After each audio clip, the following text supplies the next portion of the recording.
welcome everyone to this episode. It is going to be three goons today. Myself, Jordy, and Devin. Christian is unfortunately on vacation, and he will not be joining us this week. Also, next week, is he going to be back next week? I don't know. I don't remember. I know he's at Cheese Town right now. He's eating all the cheese. He's in the land of the cheese. He's in the land of the cheese. Good old Wisconsin. They got really good booze out there too. Anyway, on to the summary. So, aboard the Going Merry, Sanji scolds Luffy for eating the last of their food supply. Usopp, swallowing his share quickly, attempts to pin the blame on Luffy. He fails to evade Nami's keen eye, and he too, along with Chopper and Karu, are scolded. They suddenly find themselves in an unknown fog, which Nami explains is simply volcano steam. However, they emerge on the other side with a surprising guest, a fellow by the name of Mr. Two, better known as Bon Clay for us cultured folk. Bon Clay and the gang are immediate best friends. He tells them of his clone powers, which allows him to effectively imitate anyone he touches. His abilities have no time limit, and he can mimic anyone he's ever touched. He transforms into them all, and fun times are had. After some time, his crew arrives and picks him up. Just as they're sailing away, they reveal who he was. The gang goes, oh shit, wait, we just let the bad guy get away. The intellectual Zoro takes the opportunity to come up with an effective way to counter Bon Clay's powers, a bandage around the arm, which doubles as a sign of friendship. This is a long one, folks, so hold on. So, they finally arrive on Alabasta, and man, are these some good episodes. Immediately upon landing ashore, Luffy speeds towards a random direction in search of food. He ultimately gets lost and finds a guy who tells him about rain summoning powder, but more on that later. The rest of the crew head towards town and stock up on supplies and disguises to avoid being spotted. They overhear a guy looking for Luffy and assume he's a bounty hunter. Zoro, once being a bounty hunter himself, informs them that he can't be one because of the tattoo on his back. The mysterious man, now eating within a restaurant, is interrupted by the one and only Captain Smoker. He tracked Luffy all the way to Alabasta. He can't allow himself to let this notorious pirate just roam free. Tension between these two is at its peak, and a brawl is soon to take place, but bam! In comes a starving Luffy. Luffy takes a seat, and Smoker is blown away by the sheer audacity. It takes a moment, but Luffy eventually remembers who Smoker is, and after quickly gulping down his meal, he sprints away. The other Straw Hats are at the end of their ropes looking for Luffy, and then, almost like the plot dictates it, he comes running right past him. Eventually, Smoker and his men are hair's length from capturing them when suddenly flames engulf the area, and in comes the mystery man to save the day. Luffy is taken aback. Standing right there before him is none other than Porcus D. Ace, division commander of the Whitebeard Pirates, and his older brother. To be continued. Yeah. The very first thing we see is Crocodile being Superman real quick. I feel like he was more attuned to Batman because he was hanging out in a high place just watching over everything menacingly. That's true. It is more Batman. I don't know. I mean, I feel like it's more akin to Superman because he's going out of his way to make a spectacle of it, whereas Batman always does it in the shadows. Super Bat. Fine, Super Bat. I don't even care. What about that one where Batman gets the Green Lantern ring and he becomes like a Green Lantern Batman? Whoa, that is a wacky spinoff, and I don't really like where your head's at. I don't. Or how about that one comic where all the Justice League people die and then they have to turn into Black Lanterns? So Crocodile decides to stop some pirates in the middle. Or how about when they gain the Speed Force? They all gain Speed Force powers. Oh my God, please stop it. Well, so back to the point. Go ahead, Devin. Is it just me or did like when Crocodile first made his appearance, I was like, oh, he looks badass. But then he revealed his Captain Hook hook, and like I was just sitting there thinking like my first thought was like my first initial reaction was this is just Captain Hook, but if he was an anime character. You're damn right he is. And I was like, because his name's a pun on crocodiles. He has a hook for a hand. I'm just waiting for fucking goons around to be popping up out of nowhere, just saying shit like, "Oh no!" I forgot what the fucking Smee said. Shmee, there we go. Dude, I'm waiting for Shmee to pop up. You fucking killed my fun fact for you. That's 100% Crocodile's inspiration. He is supposed to be, Captain Hook. That's why he's named Crocodile, because fucking crocodiles, and he gave him a hook. Yeah, that's the whole thing. Oh, congratulations! You made the connection. I hacked the code. I'm in. Another interesting connection. I don't know if you've noticed it by now, but Sanji is based on Steve Buscemi. He is. That's a fun fact there for you people. Did you know that Zoro's based off of Japan in the feudal system? No, but I mean, that's serious. He is based on Steve No, Buscemi. he is based Hence off the Steve name Buscemi. Mr. Bushido, which is actually what samurai are called. Yeah, no, that's why Mr. Bushido. You're memeing, but we're being serious. What's his Yeah, face? no. Oda saw the movie 20 Reservoir Dogs, and he said, Nope. I like this Steve Buscemi Saw character. Steve Buscemi in Reservoir Dogs and literally made Sanji. Wait, you serious? I'm not Yes. kidding. But we've been saying we're serious. What does Steve Buscemi do in that movie? He talks shit and smoke. What does Sanji do? I'm just imagining a live action movie with Steve Buscemi playing Sanji still. That's what I'm imagining. Like, hello there, fellow children. You'd be surprised, but there's a lot of memes of Steve Buscemi in the Sanji costume out there. Oh my god. So have fun finding those. Yo, dude, I'm about it. But how about that scene though? That whole crocodile thing. I think They it was did it really good. well. Yeah. Like, especially for showing how powerful and menacing a character can be without making him ridiculous. Yes, I would. Well, okay. I'll say I agree with what your sentiment is, but I'm going to counter and say I think they did a very good job of showing his menacing side without giving you too many details about how crazy powerful he really is. But that's what I mean. It's like they did it because like most of the time like I'm gonna use an example like Wapple, you know, the one we all hate. You know, he's menacing because he's overly annoying. That character, right? he's annoying and he does just bad things in general. While this one, he's doing a good thing in a very menacing way.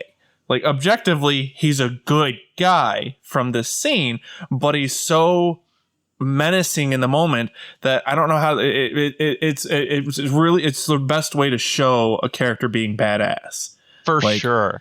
And so like that's why like you know like, I'm hyped for it. Like the only thing I don't like is the design of the hook and how it pops out as if it looks like it's like on top of his hand. Part. It's like my favorite part. I know it's your favorite part. It plays a role. Don't worry. It plays a role. Yeah, no, I believe that. But like overall though, like just seeing him, like you don't know anything about this character technically, and seeing him use God knows Sand no Jutsu suck mode. I don't know what it is. No, I'm glad. Yeah, I know you don't. I know you don't. It's great. So as of right now, he's an antagonist. So I'm like sitting there going like, this is a very interesting way of introducing one, and it's a very well known, well done one. It's a very successful one. What I really liked about just kind of like how the whole scene played out was so. Especially, I want to put myself in the eyes of a new watcher. I really like that they don't put too many details. Like they don't really give a shit about like Crocodile's backstory. You know that he's the antagonist. He's after like the main characters.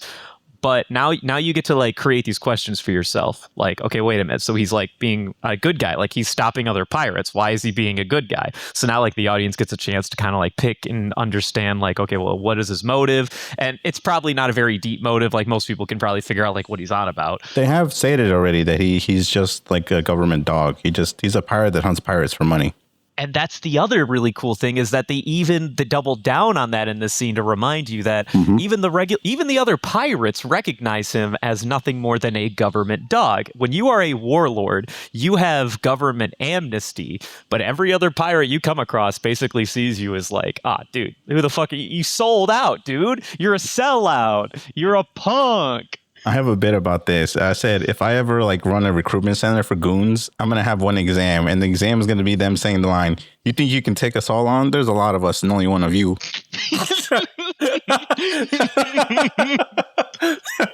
And then they each proceeded to get beat up and die. Yeah. Why is that always the last words, whatever? Like, why is that always the sentence, the taunting for every single major badass character? Like, do you think you can take us all on? There's like 20 of us and only one of you. It's such a cliche. It's such a fucking cliche, dude. But I still love it. Oh, and then like when he did finally like do his thing where he like, you know, sucked all the life out of everybody and ripped away their water or whatever, made them all like mummified. Dude, I still love the way that they're all like animated. Looks so good.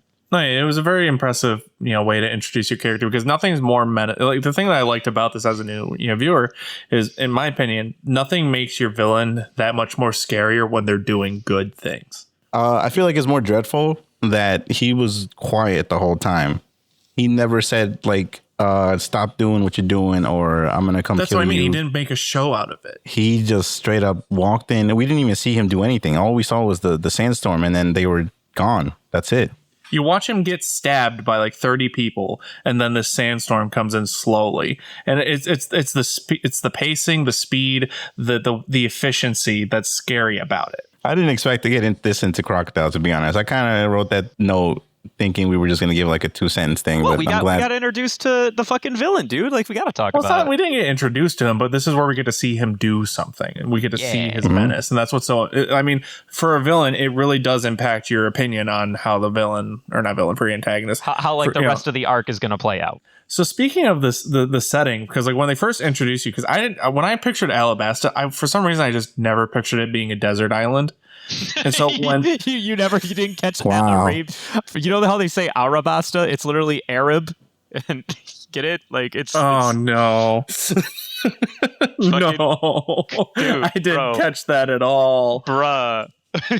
but that's not the point I was trying to talk about. That didn't even come to mind. I didn't expect you not to know it was a sand place. No, they really don't have any.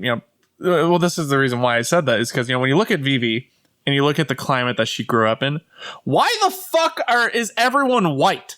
Dude, I'm going to tell you right Where's now. Where's the melanin? I know. You're in a desert. We should talk about this. The unfortunate truth of the matter is the vast majority of characters and communities in this series are going to predominantly be lighter skin. Unfortunately, One Piece does not have a very large, diverse ethnicity cast, which is a damn shame. This is the perfect place to have them. On paper, they do, but visually, not really. I want you to know that unfortunately, there will be very few people of color in this series, and that is a shame. Joke's on us. Oda's just a supremacist. He goes, I'm a manga artist. I don't see in color. I only see black and white. Oh my god. Okay, so let's move on to Bon Clay, dude, the absolute goon. The absolute goon. I think everything about it's almost like they purposely designed him to be jarring, like where he's effeminate but masculine. I think he's the first actual legitimate One Piece character. And I mean that in the sense of it's just outlandish and something you would never see out and about in reality. He's something that you honestly never would have expected to come out of this show. But then, like, the more you meet them, the more you realize I like this guy a lot. Well, that's right. Like, I liked it because, like, it's almost like his whole personality was clashing femininity and masculinity because he had a dark or deep, rustly voice, but he dressed feminine. But he also wears, feminine because he wears effeminate clothing. He doesn't shave his legs, so he's masculine. So it's like the weird of both masculinity and femininity shoved into one person and then putting him in a tutu. So what's interesting is that, okay, so this is the first character that we've met in the series that is called an Okama, which is an actual Japanese word. I'm pretty sure in general it just means like a transgender, but this dude basically goes out and will tell you that he is... I'm pretty sure he'll predominantly tell you that he's a woman, even though he recognizes himself as a man. But he sees himself as a woman in a lot of ways, and he's still like attracted to everybody. So he's just all kinds of... What a great human being. He's a lover of the people, my guy. He's a ball of acceptance. He will give you whatever you need. He is the perfect partner, my man. He's the Mystique. Oh my god. He's Mystique. He's Mystique, dude. He's anime Mystique. Show me the real Bon Clay. Show me the real Bon Clay. I mean the real Bon Clay. God damn it. Please. Oh my god. We missed Buggy Day on the subreddit. That would have been a really good meme to put on it. All right, more serious issues here. They show a little bit of glimpse into the rebel army, and they're struggling to feed their new members, now 300,000 stronger. Because Chopper incidentally finds his way there and then returns, kind of. No big issue. They could have made his little adventure like a whole 10-episode thing. I mean, I'm kind of glad they didn't. Clearly, the only reason they even wanted to separate Chopper from Sanji was to like give the story a reason to show the fucking Introduce rebel them? army in the first place. Yeah, And then we just skip to the meme that is Luffy. and his fucking adventure, his little.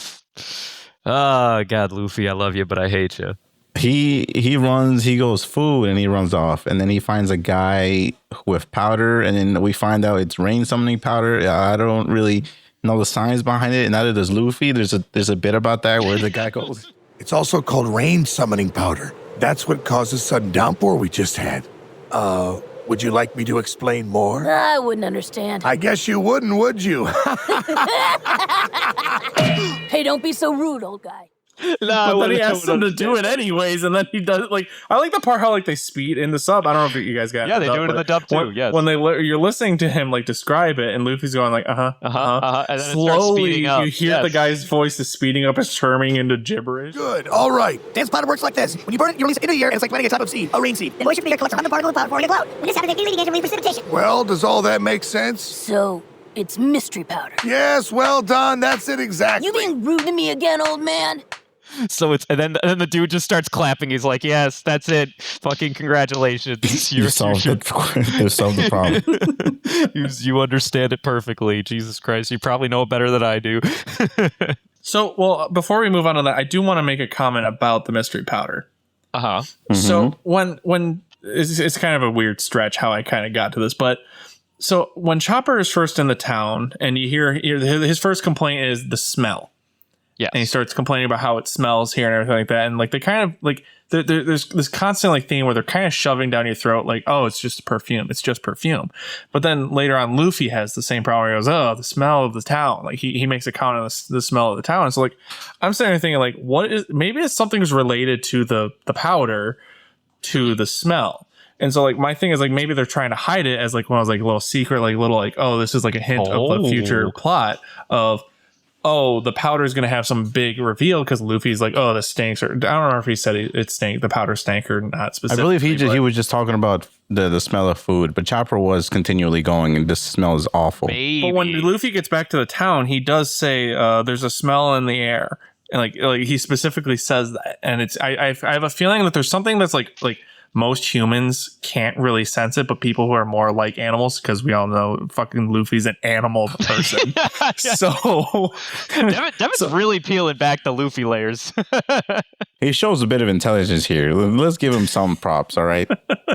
but like it's just one of those things where it's like I'm sitting there like looking like something's happening in this town, and there's going to be something big that's happening in this town that's going to be like they need to stop, but it has to deal with sensing it with smell.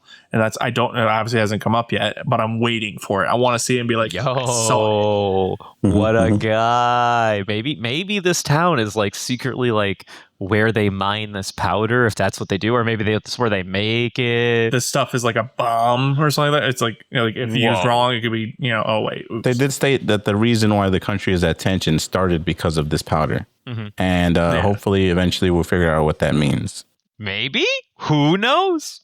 You know, the other side of this little adventure, though, I do want to point out, with Luffy being gone from the pack, I honestly found it so, I don't want to say refreshing, but really fun to just kind of see the rest of the Straw Hats sort of like do their own thing and do their like plan making, and even just like chilling and vibing with Vivi the whole time. You know, what I found very interesting about these particular set of episodes when they were talking with Vivi, because she was like doing her little like, oh, I don't know if I should be asking other people from outside this country to be helping me with my problems. It's like, you know, fucking Shonen like, I need to ask people to help me for my things or whatever. And then your protagonists are like, no, I want to help you. I have a thing about this. They have 1 minute of dialogue that's just insanely good. Alabasta, quit it! Are you still thinking like that? Mommy, we traveled this far together after all. We're not gonna run away and leave you now. Yeah, Vivi, come on. You're practically one of us now. And I want to see this Warlord of the Sea.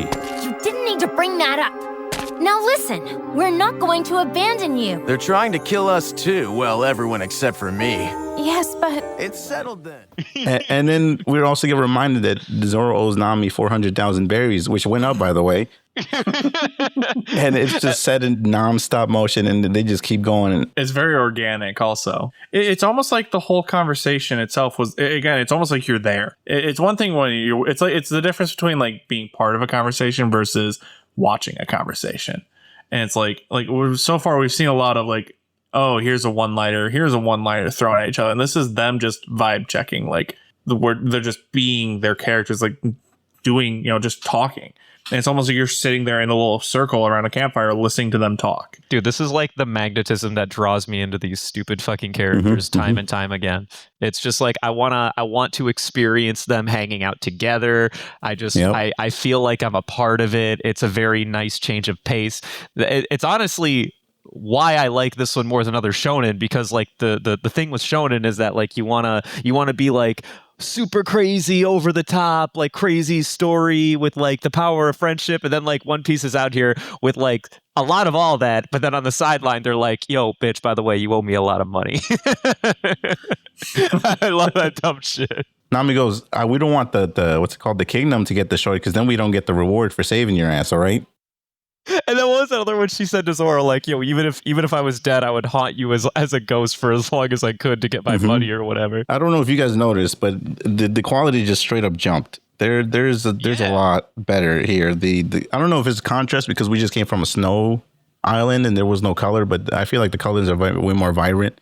Animation style is different. I noticed the exact same thing, but then I kind of like went back to like verify it, like with like the very first episode and stuff. You know what it is? I think they're starting to slowly transition into because they have like a slightly different model that they use for all the characters. Yeah, their heads and bodies are shaped differently. There's something a lot cleaner about it. I think that overall the coloring and the edging is still predominantly the same. Like, I don't think that they transitioned into like the next wave of CGI and shit like that. But I'm pretty sure that's still the same. But it does feel like they've started transitioning into the new, like, I guess what do you call it, ratios of like arms to torso and head and like shapes and all that kind of stuff. I'm feeling it. No, I like it. We're definitely getting into like the better animation. I can feel it. We're inching there slowly but surely.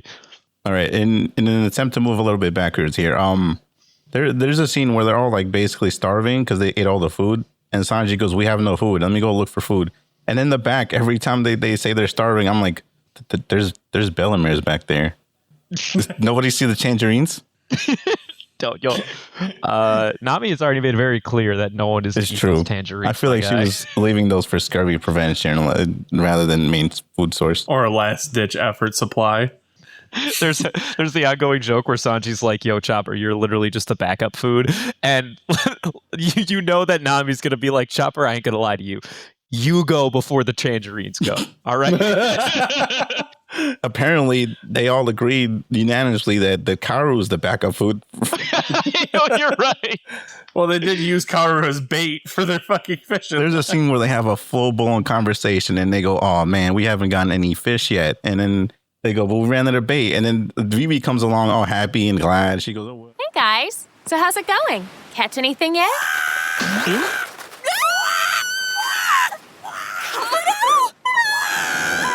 And we hear Karu scream. She goes, "Wait a minute."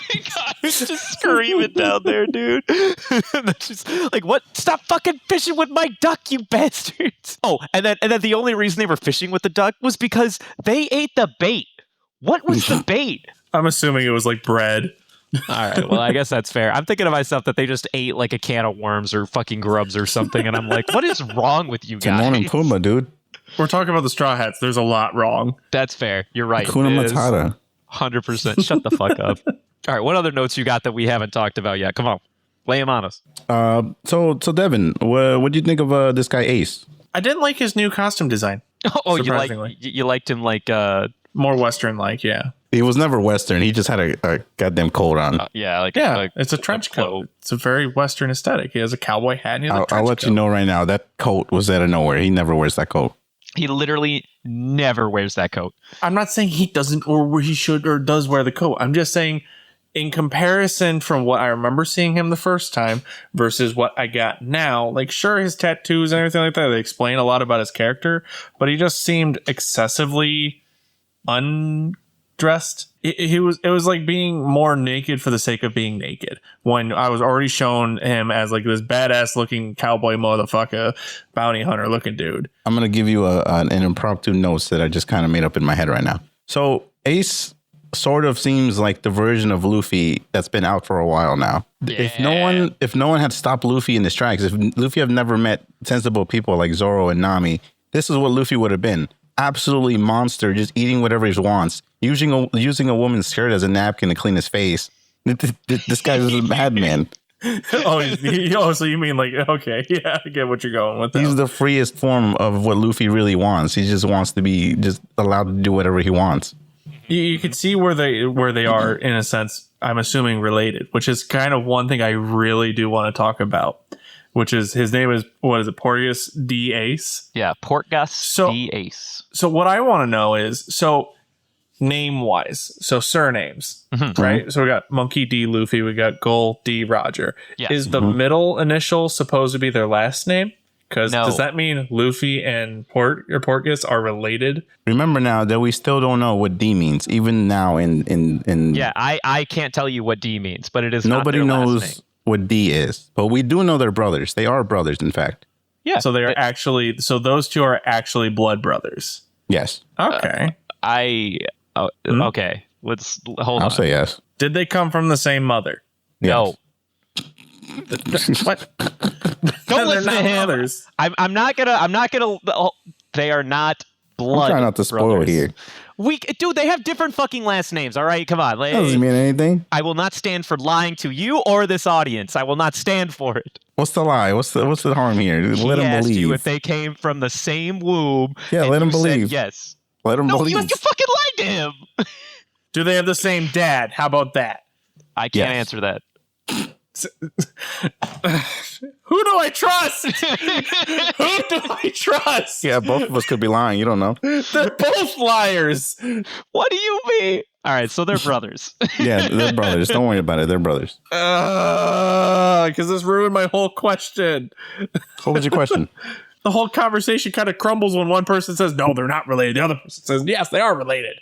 Well, good. It's a misdirection. Now the audience I want can't the truth. You can't handle the truth. God damn it. I mean, sorry. Honestly, Brendan, it could be related. It could not be related. We don't know what the D means. All right. To be fair, there's truth there. But they are brothers. They are brothers. So moving on. I like his abilities. They're straight fire, badumts. Oh my god. Straight fire. They got a nice name to him because it makes sense, flare fruit. I'm curious to see more. That's really what it is. At the end of the day, I want to see him more. I just like the fact he was able to hold up to Smoker. Yeah, dude. He was fucking duking it down with the Smokey and a bunch of goon Marines. He had no fear of this man Smoker. Absolutely none. Not one iota. Now, given that knowledge, what do you want to know about the Whitebeard pirates that we want to know? Are they like the foil to the Blackbeard pirates? Ooh, This is a good question. And are the Blackbeard pirates so since he's a pirate, he doesn't follow the government. So my thought is maybe the Blackbeard pirates are supposed to be government regulated, maybe because they might be warlords. And then so the Whitebeards are the foil to the Blackbeards, so because they're actual pirates. So yeah, Whitebeard pirates are a known name, and everybody basically knows what that pirate group is. And this guy is one of the commanders. So look out for the goons. Yeah, I can't wait till we get more into the Whitebeard pirates. They're some of my favorite goons. These episodes, like what I like about them is that they set up so much hype, and because they've been the way that they do their hype in these kind of episodes is it's almost like a repeat of like when we first saw Smoker in those episodes where there's so much information being dumped out at once and these things where it's like you just want to just give me more spoon, give me a spoon. I want to fucking spoon feed myself all this information to shove it in my brain to think about. And it's like, because where we stopped, it's almost like one of those moments where it's like, no, I need more. We also stopped at like the end, like, yeah, with the last episode we watched where Ace got fucking brought into the fold or whatever. It was so hype too, because he shows his powers, he holds off Smoker. Luffy's like, that's my big brother Ace. And then literally everyone's like, the fuck? That was probably the biggest hype moment when these episodes were releasing, and in the manga too, where he's just stood up against Smoker, or the currently strongest person we've ever seen so far. I think Smoker could get clapped by Mihawk. All right, let's not talk about Mihawk's like a god level guy. All right, Mihawk is like his own deal. All right, like, come on. Oh man, but no, yeah, it's a very interesting character. Like, I'm not sure. Again, like I said, I didn't really care for his character design change, but I understand why, because it kind of makes sense for the character. Because if a guy could literally set himself on fucking fire, he's not going to really have any clothes that can sustain that. He literally just burns all of his clothes away. I have a question. I have a new watcher question here that I don't know if Devin's figured out yet. I don't know if we have stated this. How do they change their clothes to their powers? We have not talked about this. How does Smoker's coat turn into smoke, and how does Ace's shorts turn into fire? The same way that Zoro can talk with a sword in his mouth. Exactly. With the power of heart and spirit. I feel like I know the answer, but it's just a fun thought. Think about it. I don't have an answer, so if you have an answer, you'll be teaching me something. I was hoping you had the answer, to be honest. I have no answer for you. I'm pretty sure that is an ongoing question that is brought up on numerous occasions, and Oda literally just like runs out of interviews like, oh, well, would you look at the time? We're out of here. Oh, would you look at that? A new chapter. So there's a scene here where they're jumping off the ship and Luffy's already gone, and everybody goes, how do we find Luffy? Sanji's smart ass goes, if you hear commotion and a lot of gunfire, yeah, that's usually where he is. So just head there. That's usually what makes that funnier is the fact that when they're sitting there listening to gunfire and commotion, people screaming, is like, oh, It's the Marines. Yeah, and they're excited about something. Don't let that pirate escape! After him! I'm sure it's nothing. They're probably chasing some idiot pirate who's running crazy around town. Some idiot pirate? It's literally Sanji again, dude. and if you look closely, Sanji's not the first one, but he himself goes, wait a minute, what did I just say?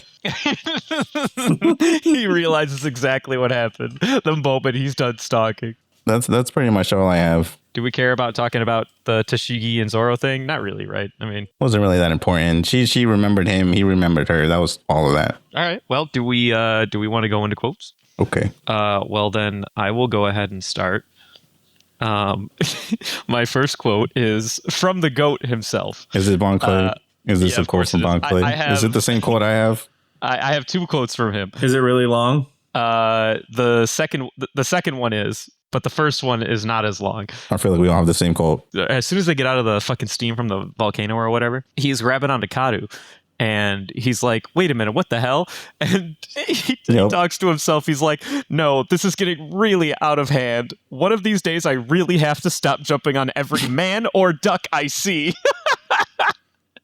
I'm just like... Bruh. These couple episodes just give you quotes they just give you all the quotes, and I had to manually go, all right, I can't have this many quotes. Let me go to look to the good ones. I have to thin the pack out a little bit. And then my second quote, of course, is the GOAT again, where he leads with, try not to be sad. Journeys must always include farewells. And yet, I will never forget you or today. It's been brief. But true friendship isn't determined by time. Don't cry, friends! See you, and then he leaves. Bon, I love you. Oh, we didn't even talk about it. Really quick, I want to backtrack. Episode 3 was, if I'm not mistaken, somebody 94? correct me if I'm wrong.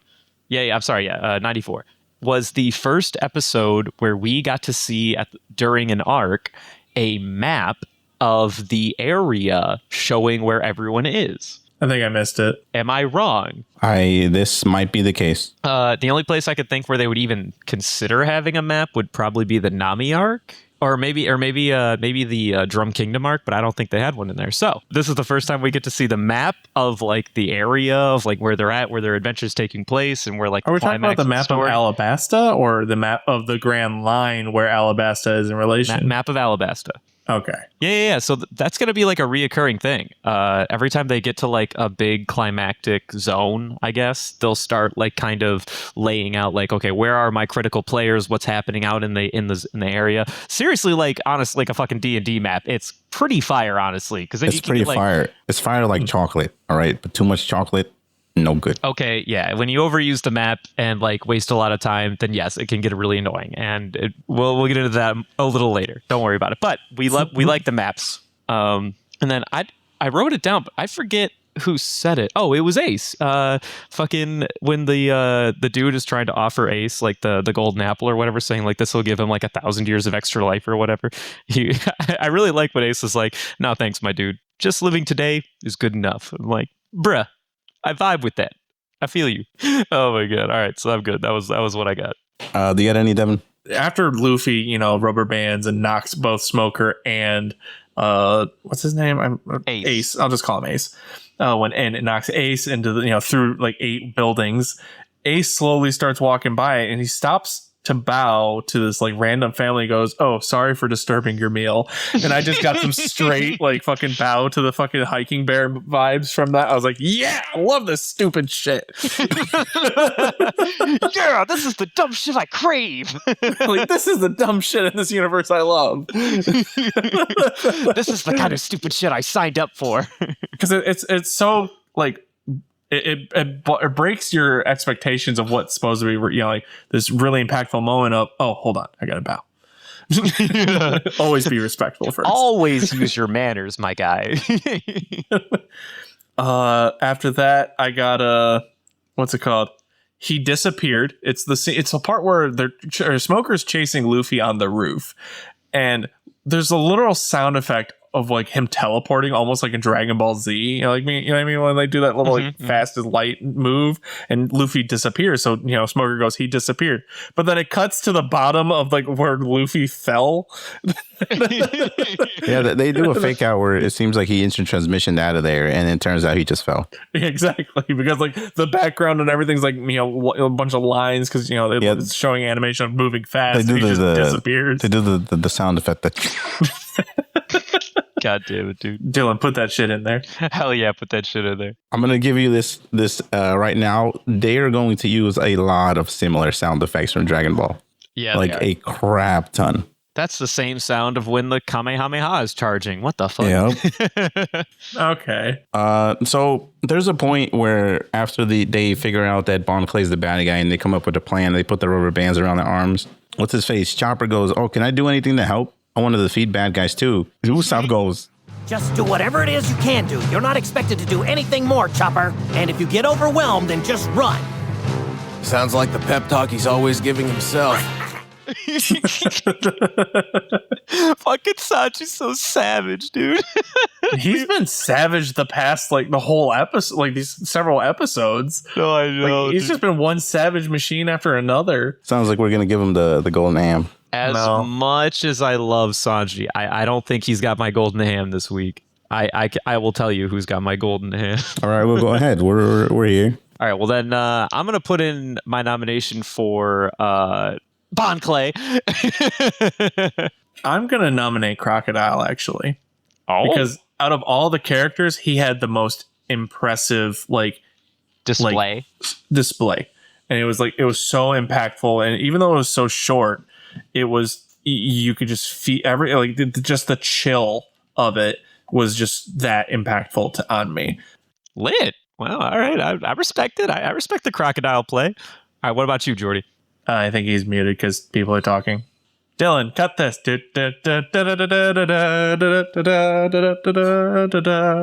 Bum bum bum.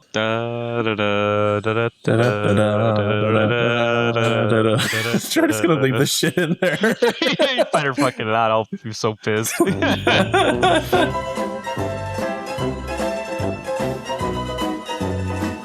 So who we giving it to? Buscemi. You're just gonna say Steve Buscemi? Is that the only reason we're giving it to Sanji? Because then I will go crocodile if that's all we get. I can be swayed. I was gonna lean towards the Bon Clay train. Well, then sounds like we've done it. I just feel like he didn't have much of a presence though, and he only had a presence in the first episode. Croc will have his day. Today, it's the Bond, baby. It's the Bond. I like how we give... I want to say this, though. I like how we would give the fucking ham to Bond Clay, even though this was the inauguration of Ace. A lot of people are not going to be happy about that. Ace is a very loved character. He really does nothing. I'm going to be honest. He doesn't nothing. Do shit. He catches on fire. We haven't seen much.